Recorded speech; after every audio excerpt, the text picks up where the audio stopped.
Welcome to Solutions with Sagamore. Today we're launching the Sagamore Institute podcast, which will feature solution-oriented conversations about key issues facing communities throughout Indiana, the United States, and the world. I'm your host, Tim Swarens.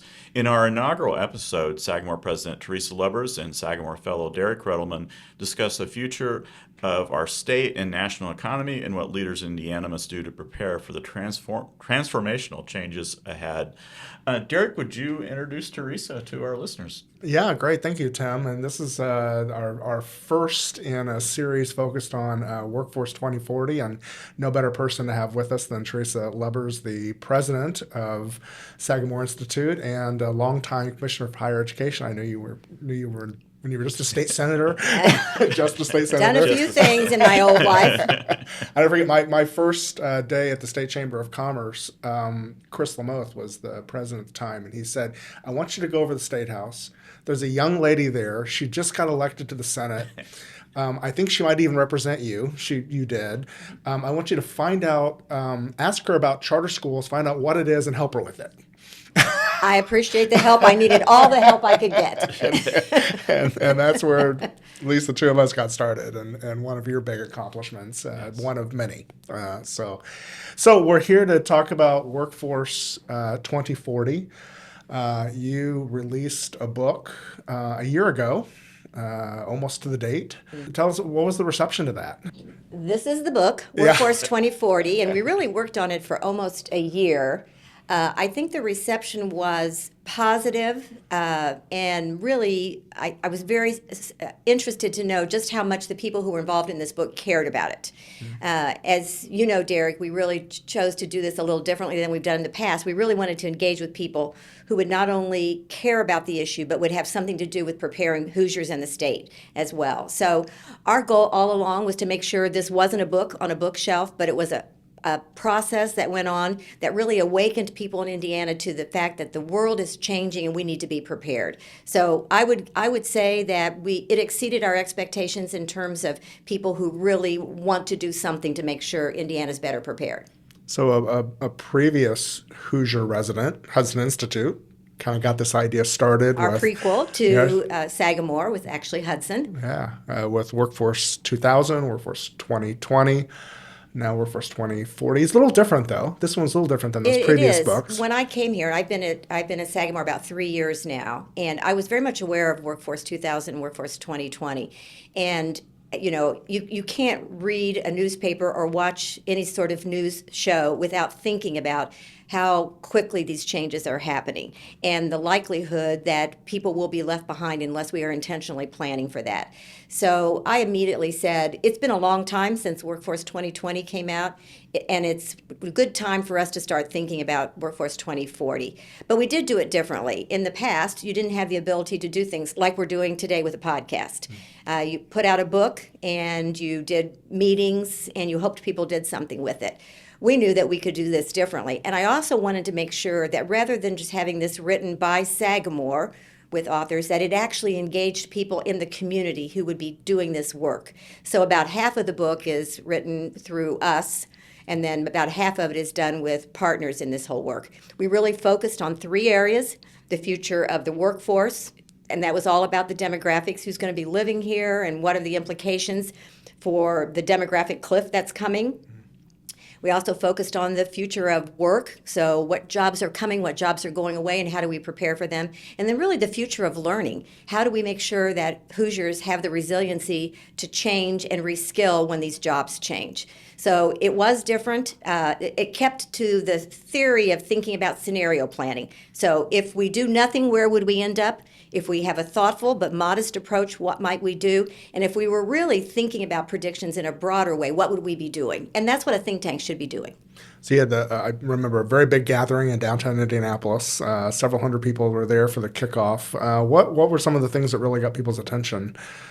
Well, I think everybody knew that in terms of the future of the workforce, I think talking about population is really key to almost everything, about economic development, about where people live. We know that more than half of Indiana's counties have lost population. We know that there's a big divide between rural and urban and suburban. We know that actually, I think people weren't thinking about the reduction in fertility rates, for example, and what implication that had on the workforce.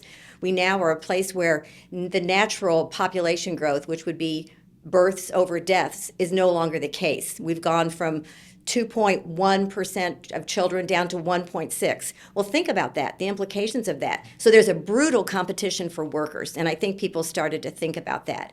And they also know that it's not just about bringing jobs, but the jobs won't come or stay unless we have the people prepared to do those jobs.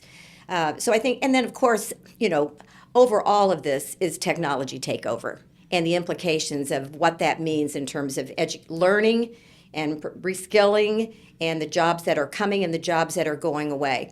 Lots of other implications as well. I would say the other one that really we were focused on was manufacturing renaissance. So the reshoring of jobs, even while you recognize that many of those products are actually still produced in other places. So striking that balance, I think. And then we can talk a little bit, Derek, about what's happened in the last year, because a lot has happened. Well, yeah. So, and speaking of technology as well, so you just for fun, you ran a Chat GPT query and you asked the question, what has changed in education workforce in the past year? And that simple query alone, we had surge in popularity of micro-credentials, continuing emergence of AI, continuing focus on hybrid learning models, continuing focus on and struggle with soft skills, a big idea for Indiana, CTE and apprenticeships. And that happened in 30 seconds. I got that. I'm amazed. So why did we need people to write this book? Is that the future? Well, it is not discernment or judgment. And so, I think actually we can't be Luddites about the changes that are coming. And I think what we realized, and I think working through this the last year, is there's a lot of anxiety about that, but there's so much opportunity. And in keeping with the way Sagamore thinks, we always say we don't focus on problems, we focus on solutions. We're hopeful about the future. And so we're really thinking about how do we use these new tools, technology, to improve people's lives. Healthcare is a perfect example of that. You think of all the ways in which you can do that. But people have anxiety about it too, if they think their lives are going to be challenged. So I think that is a part of what we're trying to do with Workforce 2040 is to say, as we start the book, which to say the best way to predict the future is to create it. And I didn't come up with that. It's some people say Abraham Lincoln said it, some people say Peter Drucker said it. But whoever said it, it's true. Teresa, you mentioned the speed of change, which is faster than ever. In Indiana, we kind of like our default mode is wait and see. Mm-hmm. I think there's a danger in that with the transformative change that's happening so quickly. Speed is the new currency. And so if you can't do that, you're going to be left behind. And I think you're right. I mean, our culture has not been one that actually embraced speed, entrepreneurship, or innovation. Nope, no judgment there. It's not the kind of jobs we had. But we are at great risk if we aren't able to keep ahead of these changes that are happening. One of the big things about Workforce 2040 that we kept thinking about and that I was really almost obsessed about, which is how do we prepare this so we don't leave people behind? We don't drive income disparity and social stratification even more. We saw what happened when Indiana in the 80s, 70s, and 80s, above the national average in per capita income, lost that and have never come back again. So this is an opportunity time, but we're on the cusp of great change, and we've got to be prepared to do it and do it quickly. Well, we're seeing so much rapid change, even in this past year. So one of the things that was highlighted in the book was that the bulk of Indiana's growth in recent years has been through immigration. And now there is almost no immigration at this point. 70% of the growth, we did have population growth in Indiana compared to some of the surrounding Midwestern states, but 70% of our growth has come from international or domestic immigration. And think about that, not only in terms of population, but the implication for the workforce that serves those industries and those companies. So not making a statement here about the good or the bad about what's happening now, but the reality is we have to have the people to do the jobs. And who's going to do those jobs? If you talk about the agriculture community, you talk about manufacturing, you talk about healthcare, we have to make sure we have the people to do those jobs. Well, and ironically, the impact on politics, representation, also education. I mean, schools already know, both at the elementary and secondary and also at the post-secondary level, that they're facing an enrollment cliff, as they call it. If is that now going to be accelerated? Well, as a 16 to result? 24-year-olds are going down. There's no doubt about it. Yeah. In those family formation years, 24 to 45 are flat. Yeah. And of course, people like me who are older are living longer. Good news is we're working longer too, so we still are filling some of those jobs. But yeah, the implications of all those. I mean, having been at the Higher Ed Commission for 13 years, you started to see that, more than a decade ago. And of course, we were predicting it long before that. So there's not only a brutal competition for workers, there's a brutal competition for students and trying to figure out how you meet those needs. Now, that drives the discussions about making sure that students not only enroll but complete. It drives the discussion about the adult learner coming back and how we meet those needs, and what the obligation is, the partnership between education and employers. So who's going to reskill those adults when they need new skills? Because yes, there will be jobs that go away, but many of the skills that they had could be used in new jobs. And so how we're going to prepare them for those. So the irony, one of the ironies is, even though population is flat or plummeting or going to be facing some challenges coming up, post-secondary participation is going the other way. You would think if there are fewer people, you'd have more, but instead, I think when you left the commission, we were over 60% of Hoosiers heading to post-secondary out of high school. Most recently, it's now just above 50%. Well, and most of that decrease has come from men, or a significant portion of it has. And I think it just drives the discussion, and we talk about this in the book as well, which is the value proposition of education and training beyond high school. I'm on the board for Lumina, and we've had this 60% goal that 60% of Americans would have a quality credential beyond high school by 2025. We now have a new goal, which is that by 2040, 75% of working adults would have a degree or credential of value that marks their ability to have economic prosperity. And so I think that whole idea of having education that drives to a meaningful life and economic prosperity is where we're talking now. And I say, I think there are lots of things that we can do to improve higher education and the value, but we walk away from the promise of education beyond high school at great risk.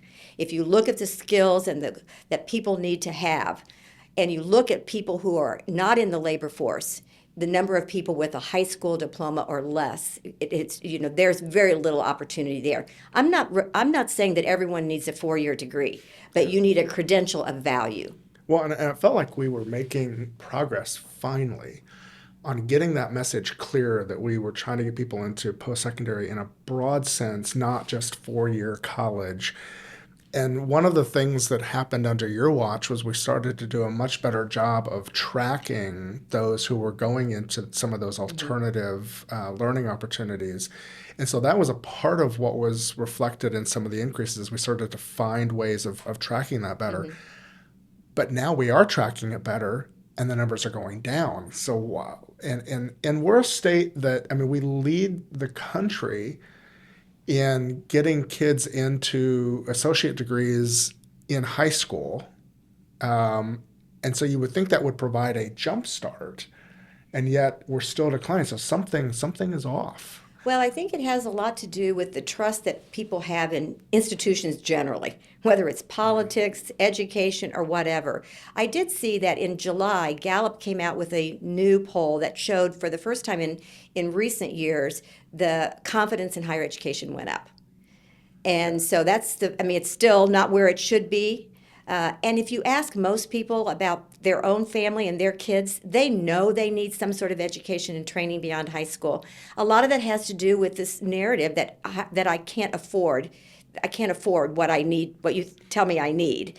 And a lot of it has to do with career relevance. Am I learning something that will give me a good job? This is especially true for men. And so I think that we've got to sort of talk about these issues in ways that people hear it differently. And some of this is still a lagging narrative about cost, for example. I'm not saying that higher education hasn't had extraordinary bumps in cost, but in recent years, and especially in Indiana, where we rank usually 4th to 6th in need-based financial aid, we can find a way for people to afford that. But I always tell students when I would talk to them in high school, you work hard in high school, we'll make sure you can afford what is happening after that. But I do think, what Workforce 2040 says is we're talking about multiple pathways beyond high school. And that starts in high school. So blurring these lines between everything from early childhood education to lifelong learning around value, I think is starting to make a difference. But it's, we still have a lot of work to do. Is there something about Indiana? I mean, these are numbers where we are, I guess, somewhat uniquely behind. And why, what is it about Indiana? I mean, do we have to, well, we used to talk about Mississippi and Alabama, and we all love to talk about Kentucky, but all of them are, all those states are taking off now, and we seem to be struggling. What is it about our good old state, our home? Well, I don't think it's unique to Indiana. Okay. I think, you do have some places that have had high levels of high education, Minnesota, talk about Massachusetts, but, I think most of it has to do with what the economy was before and what kind of job preparation you needed. And so this is a part of what, we're a state that makes things. And we talk about that, I think it's one of our assets. It's one of our strengths. Is we make things differently though now. And so we're transitioning, from a culture that prepared people for lifelong jobs to changing jobs, and it's a time of transition, and I think that really requires leadership. And one of the things that we talk about in Workforce 2040 is bringing together the public, the private, and the philanthropic sectors around these big ideas of change, so that it isn't. There are policies that will change in the public sector. Having spent 40 years there, I know that, but I also know it's bound by election cycles. And, it's hard to make change there sometimes beyond those periods of time. The private sector has a noble obligation to, make a profit, to produce their goods and their services. I think philanthropy can be sort of a venture capitalist of ideas, but you need all three of those sectors to come around with an imperative that, we have opportunity here to determine what kind of a place Indiana is going to be and what kind of opportunity people are going to have to live meaningful lives. With, I think the whole idea of well-being, for example, is one that we never talked about that before in that way. We do talk about it now, and it's tied to having opportunities to get a good job. Indiana seems to be one of the leaders in trying to create more exposure to work through work-based learning, through apprenticeships. I think we lead the country in the number of or at least the percentage of apprenticeships. So we're trying to do that. But it strikes me, kids still are struggling to even know which ones to pursue. Well, the whole idea of navigating these systems is complicated to people. One of the things that we realize and we call on in Workforce 2040 is simpler navigation systems for people based on, what they want to do, what they're good at, and what the economy needs. So I think that this idea of apprenticeships and work-based learning really stems from the idea that people want career relevance. They want to know that what they're learning is related to what they will be doing. And so one of the challenges that we have is that we're calling on more people to have work-based learning experiences, and we don't have enough of those experiences out there. And large employers with large HR departments are more equipped to do that. But most people go to work in a smaller mid-sized firm. And, figuring out how they engage with people in work-based learning it's a new way of thinking and doing. So there's a lot to learn. I do think that, the education community and the employment community are more aligned now than I've ever seen them in the past. Part of that is because they know they need people coming to work for them with the skills. I mean, yes, you can get training on the job, and reskilling will happen on the job too. But wouldn't it be nice if people went to work with some of those skills when they start as well, and as they change, that higher education adapts and has a curriculum that it changes with that as you need new opportunities. I was fascinated by a recent report from Burning Glass, a data company that looks at workforce information.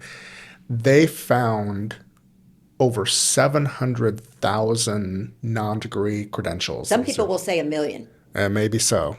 They looked at just the 23,000 most popular, and found that only 1 in 8 of those gave a decent return in terms of making money to change their. That's the key. It's, are you getting a credential of value? Yeah. And how do you mark that? Well, you can mark that by wage, meeting demand, opportunity for economic mobility. You need to follow people 1, 5, 10 years out in their whatever kind of preparation they had, degree or credential, and see what's resulting in that. People will often compare someone 1 year out of a credential with someone who finishes a 4-year degree. Well, those are different barometers to be measuring. I mean, someone who's going to medical school by the time they're 40, it's going to be a different story. Someone who's getting a graduate degree has deferred benefit in some of those areas, but there is benefit. So I think, and that's why I think Lumina hit on this, degrees or credentials of value marked by economic prosperity, and we need to have systems that follow that and measure that, and people need to know. I mean, if whether that credential is going to have value. We love choice in America, right? We don't want to drive, and we always talk down about the German model that puts people in a lot earlier, and yet. Yeah, I can remember being at a national education meeting years ago, and they were just starting to talk about post-secondary credentials other than 4-year, and a community college leader stood up, not from Indiana, a different one, and stood up and said, "We've created 1,000 of these, and nobody's enrolling in them." I thought, you just identified the problem. Right. and I, we talk a lot about other countries and the way they've done things. I think there's a lot we can learn from Germany or Switzerland. We refer in this book, Workforce 2040, to the Indiana way. So you have to actually learn from other places, but also understand the ecosystem in which you're operating, both in terms of the employers, the education system, the expectations of families for what they're going to get, and develop a system that provides work-based learning experiences based on what opportunities will be here. So a lot to learn from other places, and a lot to use that to build an Indiana system that works. Yeah, I kind of hate the comments that people make a lot of times in education that we're preparing kids for jobs that no one's ever going to imagine. The reason I don't like it is because we're still talking about basic skills a lot of times. We're still trying to get people who can communicate and do math and who understand science and that kind of thing. But my big thing that I always say is, how do you teach resiliency, for example? When you think about these jobs that are changing, what gives people a sense of ability to actually transition to something new? Yeah. When I would use the word lifelong learning, people would look at me sometimes and say, "I don't want to keep learning," and so how you actually teach people to try, to fail and try again, to be entrepreneurs, to be innovators. When we talk about entrepreneurship, we're not talking just about people who are entrepreneurs. We're talking about an entrepreneurial spirit that allows you to move along as these changes come. So I understand why, as I said, especially in the public and the private sector, we're trying to meet a need for today. I do think there is an obligation for some to be thinking about what's happening tomorrow and in the next decade, and preparing people for that. And I think that's the obligation of places like Sagamore. And in partnership that we did this with, other employer groups and education groups to be alert and prepare and do it in a way that ensures that our message isn't heard by some, but by all. What I'm worried about is that the message is heard by some, and some just are disconnected from that. And the result of that is not economic prosperity or a strong Indiana economy. You've already had a couple of great events out of the production of this book. The kickoff about a year ago with a couple hundred people there. I still remember, though, was about 6 months before that, maybe a year, you called a meeting when you were just getting the project started. And we invited really the who's who from Indiana under your name. Everybody came. So the great convening power, congratulations of doing that. You're not seeing this as a one-time thing. And you've just talked about a lot of changes. What's your hope coming out of this work? This isn't a message that you put on a billboard. It's a message that you reach people who reach people. And so I think it's really the education community, the employer community, policymakers, community leaders. That's where our focus is. And then they reach to the next level, I think, of people that we don't provide direct services through here. But the people we're working with do provide direct services or engaged as employers. So my hope is that we're creating an awareness and a sense of urgency, and doing that in partnership. And I think that's the way we're most likely to be successful. Well, we've got some things in the works that we're planning. This is the first of a series of podcasts, for example. We're going to be bringing in some people later in the year on education, on manufacturing. We'll have an end-of-the-year report on some of the things that we've been talking about and learning just this year. We're hoping to do more with social media. We're going to have a monthly convening. The first one's going to focus on some of the people who were directly involved with the project, but we'll have some other convenings coming up in the next year. But as you and other leaders of Sagamore say, this is about solutions. And we want people to say, I want to be a part of that, and I have a role to play in that. So the next 4 months of this year really will, provide, I think, the pathway that we need to lead into 2026. I can't mention 2026 and not mention the 250th anniversary of the Declaration of Independence and people who, what are the enduring principles of citizenship. That's a part of education as well and brings people together. So I think, we're hopeful that this year we can bring people together, articulate a message that is a hopeful message about the future, but is also pragmatic in the way we go about doing it. None of the predictions that we make in this book, and some of them are sobering ones, they're not inevitable. Predictions are not inevitabilities, but they are likely to happen as trends. And if they're positive trends, you like them. And if they're negative trends, you try to do something to mitigate those. And so we include in this book, and we'll be talking about this the rest of the year, the mitigating factors to downsides of some of these, the demographic cliff, for example, what that means. So that's part of what we hope. Well, I guess as a final note, I should mention that the first significant project coming out of Workforce 2040 is this Boys and Men's Project. And that'll be the topic of the next podcast coming up. Why start there? Well, as someone who has spent a good portion of my life promoting opportunities for women, we never want to leave men behind. And there is a society. Isn't that nice of her? Looking out for us.